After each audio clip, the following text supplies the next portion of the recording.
wabarakatuh. Assalamualaikum warahmatullahi wabarakatuh. Selam yang terhormat Pak Sony sebagai dan juga Pak Iqbal sebagai dosen pengampu mata kuliah tugas besar mata kuliah plumbing TL 4111 tahun 2022. Kami di sini dari mahasiswa peserta yang telah diberikan tugas besar untuk melakukan perencanaan sistem plumbing dan pompa gedung bertingkat akan menjelaskan tentang hasil tugas besar kami. Berikut ada anggota tim, ada Aufa, Yasmin, Bintang, Alex, Dini, Satria Dito atau Satria Haditomo, Mada atau Ramadhani, serta Nicholas. Yang setiap orang dibagi lagi ke beberapa tim yang bertugas untuk lebih fokus menyelesaikan ada yang air bersih, ada yang air limbah, dan juga ada yang air hujan dan pemadam kebakaran. Nah, untuk presentasi video, kerangkanya seperti ini. Pertama akan dibahas dari gambaran umum, kemudian ada perancangan pipa air bersih, perancangan pipa air limbah, perancangan pipa vent, perancangan sprinkler dan pemadam kebakaran, serta perancangan pipa drainase air hujan. Nah, keseluruhan presentasi ini akan dibagi menjadi 3 video. Bagian pertama akan menjelaskan gambaran umum hingga perancangan pipa air bersih. Video kedua akan menjelaskan tentang perancangan pipa air limbah dan juga perancangan pipa vent, serta video ketiga akan menjelaskan tentang perancangan sprinkler pemadam kebakaran serta drainase air hujan. Gambaran umum untuk info terkait gedung yang dijadikan problem set pada tugas kali ini adalah sebuah gedung perkantoran. Luas tanahnya sekitar 3.035 meter persegi dengan luas bangunan kurang lebih sekitar 15.000 meter persegi. Terdapat 4 lantai, namun hanya 3 lantai yang digunakan untuk aktivitas, dan di 3 lantai tersebut juga alat plumbing tersebar di lantai 1 sampai ke 3. Kemudian tinggi dari gedung sekitar 17,1 meter, dan gedung ini tidak memiliki basement. Nah, untuk bentuk gedungnya seperti ini tampak atas, yang bagian kiri ada tampak atas dari lantai 2, jadi kurang lebih sama untuk lantai 2 dan 3, hampir tipikal desainnya, dan untuk yang digambar di kanan adalah gambar di bagian rooftop atau paling atas dari gedung.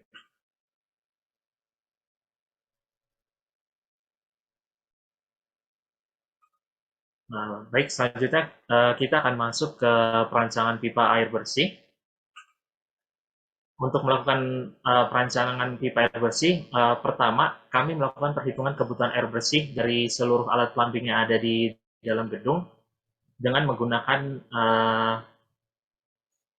UBAP atau unit beban alat plumbing. Nah, untuk perancangan ini kami menggunakan referensi dari buku karangan Nur Bambang dan Morimura tahun 2005 untuk menjadi referensi satuan dari UBAP. Dan diketahui jika kebutuhan air bersih pada gedung sebesar 750 liter per menit. Selanjutnya dilakukan perhitungan kebutuhan ground tank. Nah, informasi debit air tadi yang sebesar 750 itu digunakan untuk menghitung ground tank. Nah, untuk menghitung ground tank ini kami menggunakan metode yang pernah diajarkan di kelas juga, yaitu menghitung selisih dari kebutuhan paling tinggi dan paling rendah dari jam pemakaiannya. Nah, untuk jamnya ini bagi 24 jam, dan untuk pengisian di sini maksudnya adalah pengisian ground tank-nya, entah itu dari sumber air yang sudah tersedia. Nah, asumsinya adalah pengisiannya itu selama 24 jam. Kemudian pemompaannya sendiri, pemompaan ini maksudnya adalah pemompaan dari ground tank ke roof tank itu terbagi menjadi 10 jam yang terlihat pada jam 7 sampai jam 5 sore. Kemudian didapatkan bahwa selisihnya itu ada di surplusnya itu ada di 29,17% dan defisitnya itu paling rendah ada di min 29,17%. Kemudian perhitungannya ada di bagian sebelah kiri slide. Dan diketahui seperti perhitungan di awal bahwa KID-nya itu 360 meter kubik per day. Dilakukan perhitungan sehingga volume total ground tank-nya didapatkan 216,75 meter kubik. Dan dicari di diameter di ukuran pasaran bahwa 216,75 itu akan bisa di-provide oleh ground tank yang berukuran 9 x 6 x 4 meter. Boleh dilanjut. Nah, ini sketsa atau gambar ground tanknya. Terbuat dari konkrit atau beton dengan kapasitas 216.000 liter. Boleh dilanjut. Kemudian untuk perhitungan kebutuhan roof tank, metodenya sama dengan ground tank tadi. Untuk pengisiannya sesuai dengan pemompaan yang sudah dijelaskan sebelumnya, namun untuk pemakaian itu disesuaikan dengan jam-jam tertentu di mana pemakaian itu tersebar di jam 6 sampai jam 8 malam. Kemudian, karena ini gedung perkantoran. Kemudian untuk kebutuhan volume roof tanknya itu sama juga perhitungannya dengan selisih defisit terbesar dan selisih surplus terbesar dengan defisit paling kecil, kemudian dikali dengan dikali dengan debit harian. Didapatkan volume roof tank itu 66,75 meter kubik. Kemudian untuk volume rencananya disesuaikan dengan ukuran pasaran, yaitu didapatkan 80 meter kubik yang dimensinya 5 panjang, 4 lebar, dan tingginya 4 meter. Boleh lanjut? Oke, untuk gambar roof tanknya kira-kira seperti ini. Kami menggunakan FRP water tank dengan kapasitas 80.000 liter yang ditaruh di bagian atas gedung.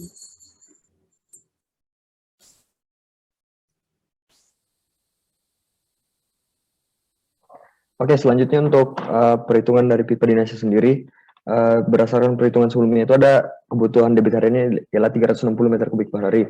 Kemudian berdasarkan perencanaan kami itu pemompaan dilakukan selama 10 jam. Oleh karena itu kami membagi debit harian dengan jam pemompaan. Nah, diperoleh sekitar 36 meter kubik per jam. Kemudian diubah menjadi dalam 1 detik dan dikalikan dengan faktor puncak, sehingga ditemukan debit pemompaan sebesar 0,015. Nah, setelah itu kita menentukan diameter pipa dinas dengan menggunakan rumus D sama dengan akar dari 4 dikali debit pemompaan dibagi dengan kecepatan dikali dengan pi, sehingga diperoleh, bisa dilihat dalam tabel itu, diameter pipanya itu sekitar 97 mm atau ukuran pasarannya ialah 4 inci. Nah, untuk panjang total pipanya sendiri ialah 43,25 meter. Next. Kemudian untuk perhitungan pompa kita memerlukan data dari berbagai kondisi. Yang pertama ialah ada kondisi ketika pipa kosong, terus kondisi laju aliran air minimum, rata-rata, dan juga pada menit puncak. Nah, diperoleh di sini untuk yang minimumnya itu 0,01 meter kubik per detik, untuk rata-ratanya 0,0125, dan untuk puncaknya itu 0,015 meter kubik per detik. Lanjut. Nah, kemudian kita menentukan head status pompa. Pompa diletakkan dengan ketinggian yang sama. Oh, mohon maaf, ini belum direvisi. Pompa itu akan diletakkan di atas ketinggian sekitar 5,89, sehingga di sini head suction itu 5,89 meter. Kemudian static discharge-nya itu sekitar 21,9, dan total static head-nya menjadi 16,01, yaitu static discharge dikurangi dengan head suction. Kemudian untuk penentuan head loss-nya ada beberapa aksesoris yang digunakan, yaitu ada elbow 90 derajat itu 6 buah, kemudian ada gate valve-nya 1 di antara ground tank dengan pompa, kemudian ada sambungan 2. Oke, lanjut. Nah, bisa lihat ada koefisien kerugiannya tadi. Oke, kemudian untuk penentuan head loss mayor kita menggunakan persamaan Hazen-Williams. Bisa diperoleh head loss dari beberapa kondisi tadi. Untuk yang kondisi tidak ada aliran, minimum, rata-rata, dan puncak. Lanjut.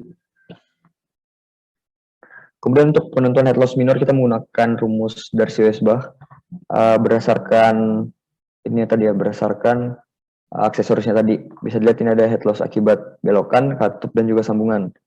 Dan diperoleh head loss major dan minornya sebagai berikut, bisa dilihat dalam tabel. Lanjut. Kemudian kita juga menentukan head loss kecepatan menggunakan rumus V kuadrat per 2G. Diperoleh juga beberapa head loss berdasarkan kondisi yang tadi. Nah, setelah itu kita menentukan total dynamic head-nya. Untuk total dynamic head-nya saat laju alirannya 0 itu sekitar 16,01 meter. Terus pada saat kondisi maksimum itu sekitar 18,67 meter. Lanjut. Nah, data TDH dan juga debit maksimum tadi yang kita gunakan untuk menentukan jenis pompa. Pompa yang digunakan di sini itu yaitu pompa compact horizontal multi-stage pumps. pompanya ini kita pilih dan kita susun secara paralel karena untuk pompa ini headnya itu mencukupi, tetapi untuk debitnya tidak mencukupi, sehingga kita membuat susunan paralel terdiri dari 2 pompa. Lanjut. Kemudian ini karakteristik dari pompa yang terpilih. Jumlah pompanya nanti ada 2 buah, terus rangkanya paralel, jenis pompanya CM, dan ini semua itu bersumber dari pump katalog dari Grundfos. Nah, nomor katalog pompanya CM252, terus diameter impellernya 329, kecepatan putaran impellernya 2900 rpm, dan daya motor pompanya 4 kW. Lanjut.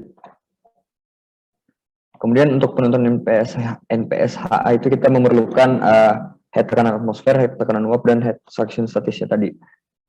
Bisa dilihat di sini untuk menentukan tekanan atmosfer dan tekanan uap menggunakan data yang ada di tabel, yaitu menggunakan data karakteristik sifat fisik air, sehingga diperoleh tekanan atmosfer sebagai berikut, dan head suction statis ini sebenarnya tadi itu 5,61 kalau tidak salah. Lanjut. Kemudian kita harus mencari juga head loss pada sisi suction pipa. Untuk bisa lihat sini panjang pipanya berapa, kemudian kerugian akibat jet valve dan juga akibat elbow yang ada digunakan sebelum suction pipa. Bisa lihat head loss majornya sebagai berikut dan juga head loss minornya juga sebagai berikut. Dan diperoleh NPSH available-nya sekitar 9 meter untuk setiap kondisi. Lanjut. Nah, kemudian kita memeriksa head dan juga NPSH-nya. Bisa lihat sini ada sistem curve head untuk kapasitas head dan kapasitasnya. Bisa lihat, dan juga ada untuk NPSH-nya.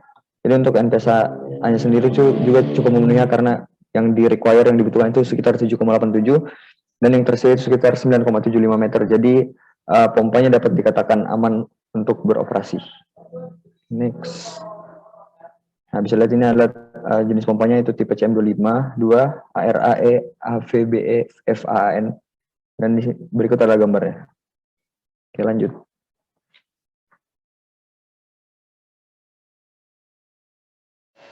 Selanjutnya untuk perhitungan diameter pipa air bersih. Nah, untuk melakukan perhitungan diameter pipa air bersih, pertama kami akan melakukan penentuan dari segmen pipa dari jalur pipa yang telah dirancang. Kemudian persegmenan ini dilakukan untuk mempermudah perhitungan diameter pipa sesuai dengan unit beban alat pumping yang ditanggung dari tiap segmen. Nah, kemudian kita melakukan perhitungan berdasarkan metode kerugian gesek. Kemudian kita melakukan penentuan unit beban alat pumping di setiap segmen mengacu dengan dari buku karangan Sofian dan Morimura untuk beban alat plumbing di tiap segmen yang telah ditentukan. Kemudian kami melakukan penentuan laju aliran berdasarkan kurva hubungan ubab dengan laju aliran yang ada di buku Sofian Morimura juga.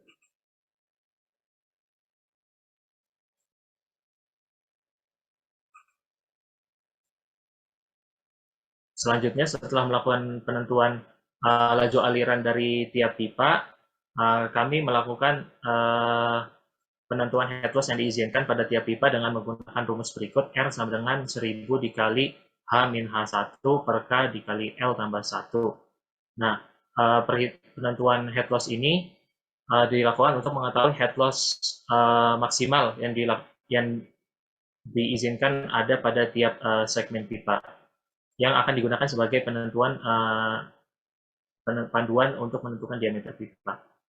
Nah, selanjutnya kami melakukan penentuan diameter pipa dengan menggunakan grafik kerugian gesek dalam pipa yang ada di buku Sofian Morimura juga.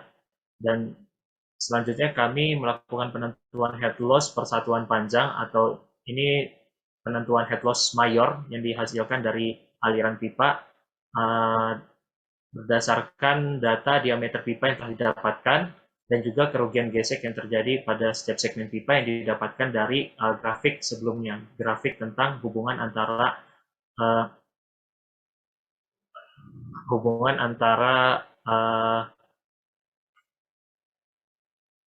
kerugian gesek dengan kecepatan aliran yang ada di dalam pipa. mohon maaf, grafik antara kerugian gesek dengan laju aliran yang ada di dalam pipa. Nah, selanjutnya kami melakukan penentuan kecepatan aliran dengan menggunakan data kerugian gesek dan diameter pipa dengan grafik dan didapatkan kecepatan aliran pada segmen tiap pipa. Kemudian dilakukan penentuan panjang pipa berdasarkan desain yang telah dirancang, dan selanjutnya dilakukan penentuan panjang pipa ekivalen. Nah, pipa ekivalennya adalah konversi panjang dari aksesoris perpipaan yang digunakan.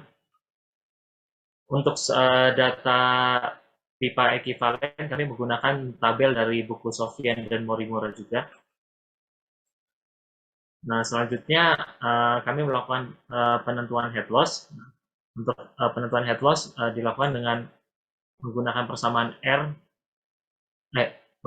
R dikali L panjang pipa ditambah dengan L ekivalen. R adalah kerugian gesek persatuan panjang, L adalah panjang pipa, dan L aksen adalah panjang pipa ekivalen. Selanjutnya, apabila dari head loss yang didapatkan itu masih jauh lebih kecil atau masih mencukupi dan memungkinkan untuk dilakukan pengecilan diameter pipa, maka akan dilakukan pengecilan diameter pipa hingga menyisakan minimal 1000 mm head pada setiap segmen pipa. Pada setiap sistem segmen pipa. Nah, kemudian ini contoh perhitungan yang kami lakukan. Ini kami ambil dari salah satu segmen, misalnya di segmen B14, B16. Nah, pertama kami lakukan inventarisasi pada segmen ini berapa sih unit beban alat pumping yang harus dilayani. Kemudian menggunakan grafik yang ada di kanan, menggunakan grafik hubungan antara laju aliran dengan UBAP, kami mendapatkan data 203 liter per menit air yang dibutuhkan. Kemudian menggunakan grafik yang ada di kanan, kami mendapatkan ukuran pipa yang dibutuhkan 50 mili. 50 mili dapatkan dari pertama dari sumbu X, ini kita tarik 203, kemudian ditarik ke atas, ke vertikal, hingga ke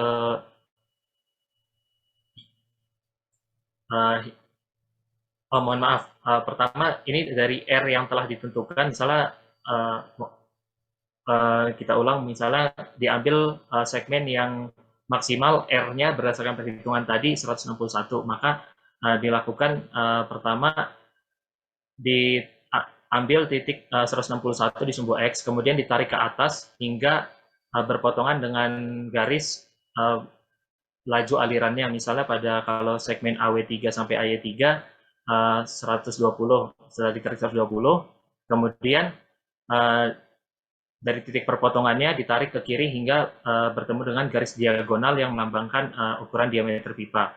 Kemudian dari titik tersebut, kemudian ditarik lagi ke bawah untuk mengetahui berapa rasio R yang didapatkan. Nah, misalnya didapatkan 70, kemudian dari rasio L70 itu dicari berdasarkan garis yang diagonalnya negatif, ya, berapa kecepatan alirannya, kemudian dilakukan pendataan panjang segmen pipa, dilakukan pendataan ekivalen panjang ekivalen pipa, kemudian dilakukan penjumlahan dari panjang pipa dan panjang ekivalen, dan dilakukan perhitungan head loss total. Apabila head loss ini ternyata masih memungkinkan untuk melakukan pengecilan pipa, maka lakukan pengecilan. Apabila tidak, maka tidak dilakukan pengecilan pipa. Sekian untuk presentasi bagian pertama. Selanjutnya untuk presentasi perancangan air limbah dan pipa fan akan dilanjutkan pada video bagian kedua. Sekian dan terima kasih.